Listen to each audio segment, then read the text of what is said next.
Little Engines Can Do Big Things by Britt Allcroft.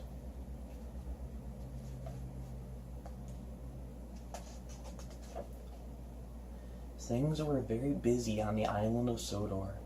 Sir Topham Hatt was away on vacation, and all the engines were doing their best to be really useful. But Thomas the Tank Engine did not feel useful at all. James teased Thomas for bumping into the buffers. Gordon scolded Thomas for being late.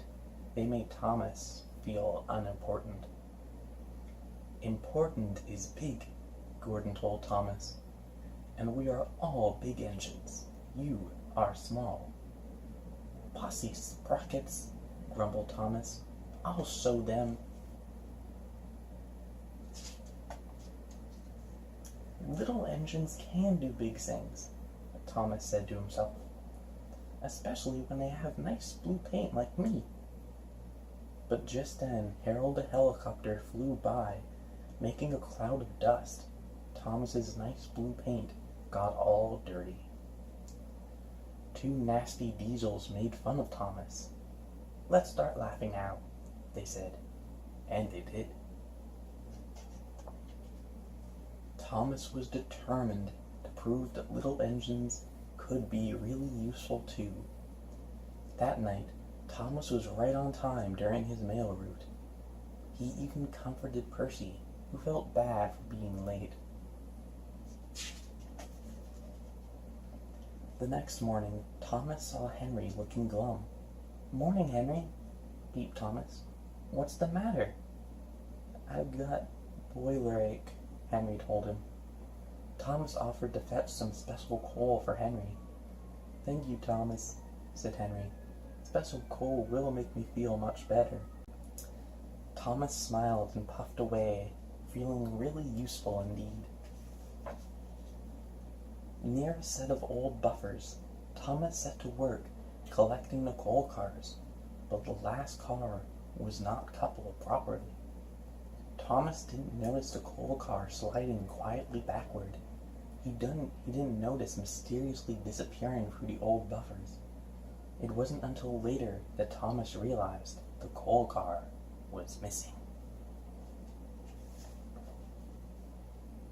"I was up near the buffers when the last coal car disappeared," Thomas told Percy. Percy got very excited. "Maybe those buffers are the entrance to the Magic Railroad," he cried.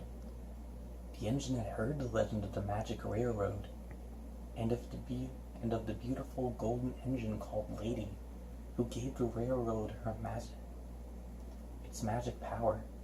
Lady had disappeared long ago, and the Magic Railroad had disappeared with her. "Percy, you are clever," Thomas exclaimed, and hurried away.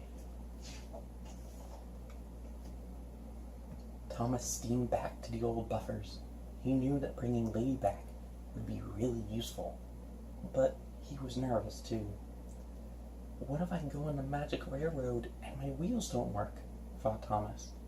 "What if it's dark?" But Thomas kept going. He reached the old buffers and passed right through. The Magic Railroad was dark and scary, but it was also beautiful. Thomas found the missing coal car. With the car coupled properly, he continued along the Magic Railroad. Thomas passed through another set of buffers and into a world he had never seen before. This was the other end of the Magic Railroad and the home of Lady, the golden engine. Lady had not run in many years, but with the help of the special coal from the island of Sodor, she was soon steaming again. As the Lady moved along, her lovely, happy face was revealed once more. The rails became clear and golden, and beautiful shavings fell behind her and gathered between her track. The Magic Railroad was coming back to life. Thomas followed Lady back through the buffers. With a roar, the two little engines burst onto the island of Sodor. Hooray for Thomas! The engines cheered. Lady was back, and the magic railroad would run once again. You see, said Thomas, little engines can do big things. The end.